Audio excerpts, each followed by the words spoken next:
Visual angle.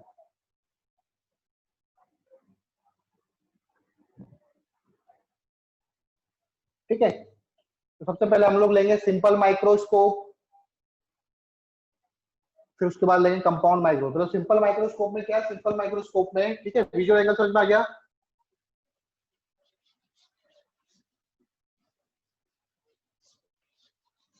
Simple microscope या फिर magnifying glass,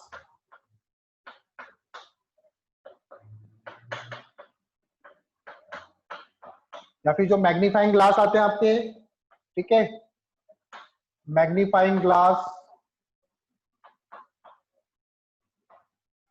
उसे ही सिंपल माइक्रोस्कोप बोलते हैं हम लोग। उसमें क्या होता है देखो, जैसे सपोज करो ये लेंस है, ठीक है, हम लोग यहां से देख रहे हैं,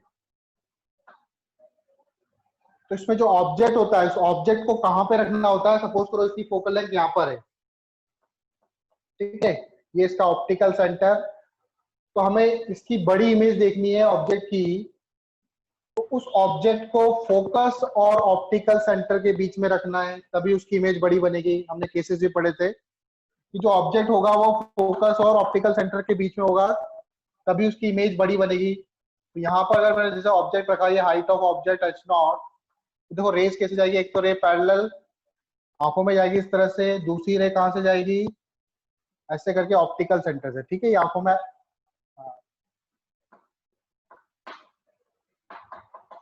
तो जब इसको पीछे एक्सटेंड करूंगा मुझे यहाँ पे कहीं इमेज बनेगी, ये आपका हाइट ऑफ इमेज, तो इमेज क्या हो गया, बड़ी बन गया।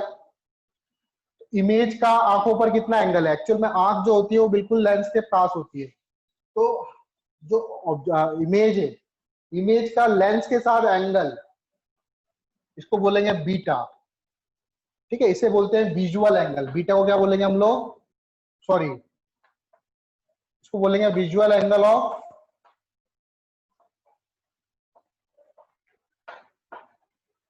इमेज। ये विजुअल एंगल है किसका, इमेज का। अगेन यहां पर, ठीक है,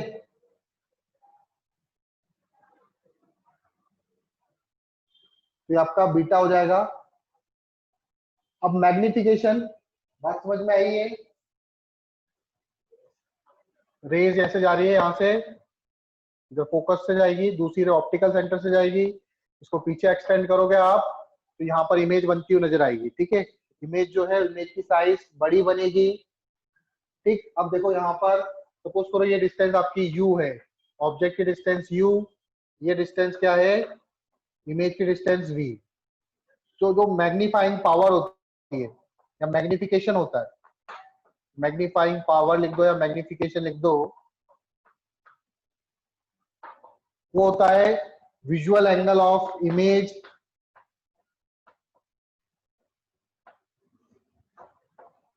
विजुअल एंगल ऑफ इमेज, जिसको हम बीटा से डिनोट करते हैं upon visual angle of object. ठीक है, तो यहां पर कितना मैग्निफिकेशन होगा, ये हम लोगों को निकालना है।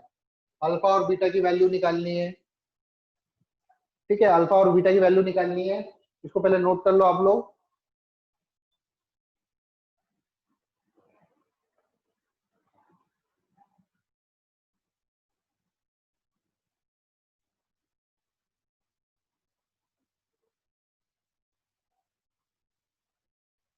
कर लिया नोट? नहीं सर, कर रहा हूँ सर, रुक जाओ सर। अब इसका मैग्निफिकेशन निकालेंगे। अल्फा क्या, अल्फा होता है विजुअल एंगल ऑफ ऑब्जेक्ट। जब ऑब्जेक्ट को आप डी डिस्टेंस पे रखोगे, उसका जो एंगल बनेगा उसको अल्फा बोलते हैं। सपोज करो ये हाइट ऑफ ऑब्जेक्ट है, बताओ यहाँ से अल्फा कितना हो जाएगा, tan अल्फा इक्वल टू क्या, height of object upon D हो जाएगा।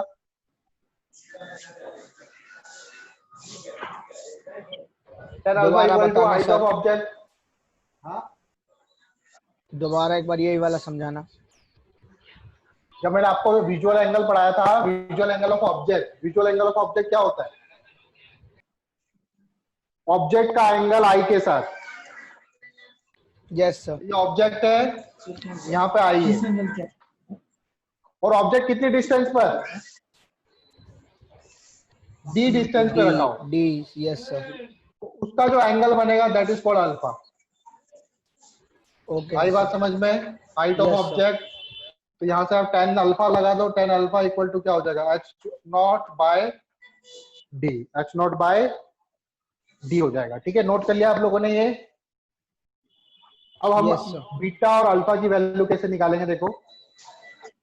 तो अब इसमें दो अलग अलग केसेस लेंगे हम लोग। जैसे पहले तो ये देख लो, मैग्नीफाइंग पावर निकाल लेते हैं हम लोग इसकी, visual angle with instrument beta और magnifying visual angle for unaided alpha. तो देखो यहाँ पे visual angle of image, image का एंगल मान लो एच आई है, ये यू है, अल्फा और बीटा आपके स्मॉल होंगे। ठीक है, हम जो भी रेज ले रहे हैं पैरेक्सियल रेज ले रहे हैं, तो अल्फा बीटा स्मॉल होंगे।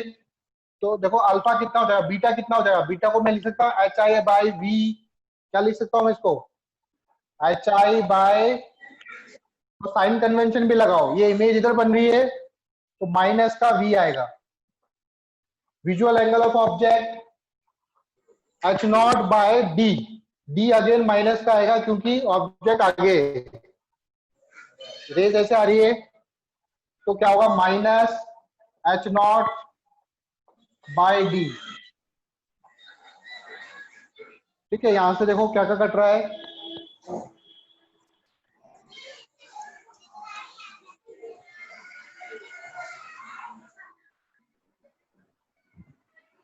अब देखो यहां पर एक चीज और है, इसको मैं एच नॉट बाय डी भी लिख सकता हूं, इसको मैं एच नॉट बाय यू भी लिख सकता हूं, विजुअल एंगल ऑफ बीटा। तो आप एच नॉट की टर्म्स में ले लो, एच आई बाय वी तो लिख सकते ही है, साथ में एच नॉट बाय माइनस का यू भी लिख सकते हैं। तो एच नॉट से एच नॉट कैंसिल, माइनस से माइनस कैंसिल, तो यहां से आ जाएगा डी बाई यू। तो मैग्निफिकेशन पावर क्या हो जाएगी, डी बाई यू, किसके लिए, सिंपल माइक्रोस्कोप के लिए। सिंपल माइक्रोस्कोप के लिए मैग्निफिकेशन पावर होगी डी बाई यू। अब इसमें दो अलग अलग केस लेंगे हम लोग, एक तो लेंगे जब इमेज इंफिनिटी पे फॉर्म हो रही है, और दूसरा लेंगे जब image least distance of distinct vision पे फॉर्म हो रही है। ठीक है, आप ये याद रखो, मैग्नीफिकेशन पावर सिंपल माइक्रोस्कोप क्या होता है, डी बाई यू, इसकी मदद से लूंगा मैं।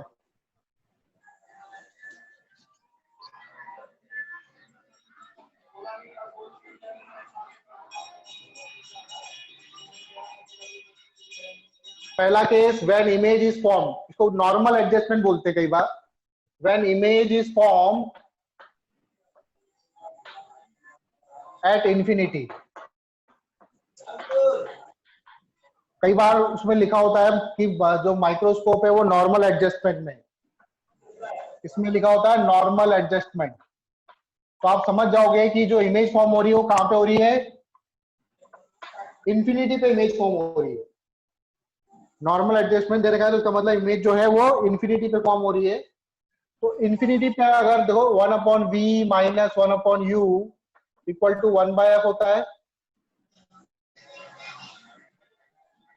इमेज कहां फॉर्म हो रही है आपकी, इंफिनिटी पर, तो लेंस के लिए माइनस ही आता है ना, तो 1/इंफिनिटी माइनस इंफिनिटी ले लो, u आपका, u कितना है, u तो निकालना हम लोगों को, और कन्वर्जिंग लेंस है तो फोकल लेंथ पॉजिटिव में, तो u यहां से क्या आ जाएगा, माइनस का f, u कितना आ जाएगा, माइनस का f। ठीक है, u आ जाएगा माइनस का f। Now magnification power d by you. ठीक है, तो d बाई यू करेंगे तो कितना आएगा, कुछ गड़बड़ करी क्या मैंने, u को नेगेटिव लेना चाहिए था, साइन कन्वेंशन v का लगाया तो u का भी लगाओगे आप। ठीक है, ये प्लस एफ आएगा, तो कितना हो जाएगा, d बाय एफ हो जाएगा। तो नॉर्मल एडजस्टमेंट के लिए जो मैग्निफिकेशन पावर आएगी वो आएगी d बाय एफ। ठीक है, एनी डाउट? आपकी least distance of distinct region पर, if the image is formed, if the image is formed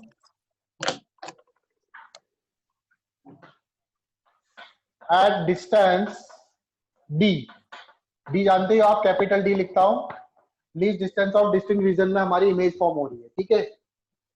तो देखो 1/v minus 1/u equal to 1/f होता है, ठीक है। यहां से u निकालेंगे पहले हम, v क्या लिखूंगा मैं, v की जगह लिखूंगा माइनस का d, इमेज मेरी माइनस d पे फॉर्म हो रही है, माइनस u माइनस का u, फोकल लेंथ पॉजिटिव में रहेगी, ठीक है। तो यहां से देखो माइनस माइनस प्लस हो जाएगा 1/u, ये माइनस d इधर जाएगा, प्लस का हो जाएगा 1/f प्लस 1/d हो जाएगा। अब इसकी वैल्यू को यहाँ पे पुट करनी है, किसकी, 1/u की वैल्यू को। नाउ मैग्निफिकेशन पावर क्या हो जाएगी, d/u, तो इसको मल्टीप्लाई कर दूं 1/u को, तो 1/f प्लस 1/d, तो यहां से क्या आ जाएगा देखो, d/f प्लस d/d, ठीक है। तो क्या हो जाएगा, आप लिख सकते हो 1/d/f, 1/d/f। तो ये मैग्निफिकेशन पावर होगी कब, जब लेंथ हमारा, सॉरी इमेज जो हमारी least distance of distinct region पर फॉर्म हो रही है। क्लियर? ठीक है, देखो कैसे होगा।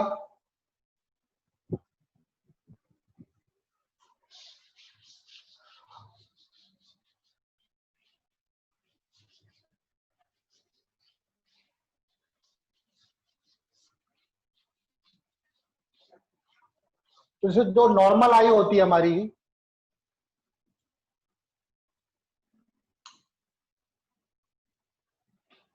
नॉर्मल आई के लिए आप कम से कम कितना पास दे सकते हो, मिनिमम डिस्टेंस कितना होता है, 25 सेंटीमीटर, और मैक्सिमम मैक्सिमम तो सर इन्फिनाइट हो सकता है। मैक्सिमम हम लोग इनफाइनाइट तक देख सकते हैं, ठीक है। मैक्सिमम डिस्टेंस कितना देख सकते हैं हम लोग, इनफाइनाइट, ठीक है। तो हम लोगों को उस किताब को पढ़ना है, और उसने बोला है कि आप ऑब्जेक्ट को, किताब को कितने डिस्टेंस पे रखोगे, कि आप लोग मिनिमम कितनी डिस्टेंस पे रख सकते हो, मैक्सिमम कितने डिस्टेंस पे रख सकते हो, ठीक है। तो मिनिमम डिस्टेंस देखो हमारी है 25 सेंटीमीटर। तो हम चाहते हैं कि एक इमेज तो 25 सेंटीमीटर पे बने और दूसरी इमेज जो है वो इनफाइनाइट पे बने। तो वी मिनिमम कब होगा, वी मिनिमम कितना हो सकता है, 25 सेंटीमीटर, ठीक है। जब वी मिनिमम होगा उस केस में यू भी मिनिमम होगा, तो यहां से यू मिनिमम निकल जाएगा आपका, ठीक है। फॉर्मूला लगा 1/v minus 1/u equal to 1/f। v कितना लेंगे हम लोग, क्योंकि इमेज जो है वो आगे बनती है, तो माइनस का लेंगे, माइनस 1/25। u हमको लोगों को निकालना है, फोकल लेंथ हमको गिवन है, कॉन्वेक्स है तो प्लस 5 सेंटीमीटर। तो यहां से कैलकुलेट करो, देखो 1/u इक्वल टू हो जाएगा 1/5 माइनस 1/25। एलसीएम लो, 25, 5 5 जा 25 माइनस 1 कितना आएगा, 4/25। तो u मिनिमम कम से कम कितना हो सकता है, आप किताब को, सही आया क्या, 25/4 कितना आएगा, 25/4, फोकल लेंथ 5 सेंटीमीटर ही थी ना।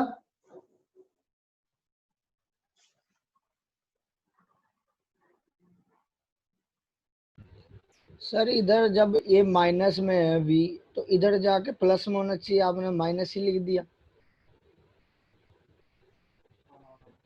हाँ सॉरी, वही गलती हुई ना, ठीक है। इधर प्लस में होगा ये प्लस हो जाएगा, जब 6 आ जाएगा, ठीक है। तो 25/6 सेंटीमीटर, 25/6 सेंटीमीटर, तो इसकी वैल्यू होगी कुछ 4.16 सेंटीमीटर। तो आप कम से कम इतनी डिस्टेंस पे रख सकते हो ऑब्जेक्ट को, ठीक है। और ज्यादा से ज्यादा कितनी डिस्टेंस पर, इसको नोट कर लो जल्दी फटाफट। कर ये लिया आपका सर। एक आंसर आ गया। मैंने तो सही ही तो लगाया था, हाँ, माइनस लगेगा ही सर। कैसे लगेगा? ये -25 हो जाएगा, प्लस का 25 होगा ना। -1/4 बच जाएगा ना सर। वो 4 नहीं है, यू है वो। 1/u बच जाएगा ना माइनस में। -1/25 -1/u है ना, तो 1/u तो नीचे माइनस, यस सर, माइनस करेगा, ये माइनस करेगा, यस सर, माइनस रख लीजिएगा। ठीक है, ये माइनस रहेगा। u मिनिमम -4.16 सेंटीमीटर, ठीक है। u आपका ऑब्जेक्ट डिस्टेंस है, तो ऑब्जेक्ट डिस्टेंस आपका नेगेटिव ही रहता है, ठीक है। 4.16 आएगा ना। Yes sir. अब u मैक्सिमम, अब v मैक्स कितना हो सकता है आपका? इमेज हमारी इनफाइनाइट पे भी बन सकती है, तो v मैक्स आपका इनफाइनाइट हो सकता है। उस केस में u भी आपका क्या होगा? u भी आपका मैक्सिमम होगा, ठीक है। u भी क्या होगा? मैक्सिमम होगा। अगेन फॉर्मूला लगाओ, 1/v मैक्स या फिर v - 1/u equal to 1/f। v आपका 1/इनफाइनाइट हो गया, माइनस 1/u, फोकल लेंथ आपका पॉजिटिव में होता है, तो f यहाँ से u आप कैलकुलेट करोगे तो आएगा -5 सेंटीमीटर। तो आप ज्यादा से ज्यादा ऑब्जेक्ट को फोकस पे रख सकते हो। फोकस पे रखोगे तो इसकी इमेज कहाँ बनेगी? इनफाइनाइट पे बनेगी। तो ज्यादा से ज्यादा आप फोकस पे रख सकते हो और कम से कम 4.16 सेंटीमीटर पे रख सकते हो,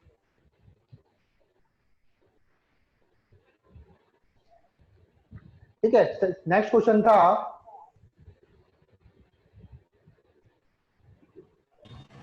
टाइम खत्म हो गया।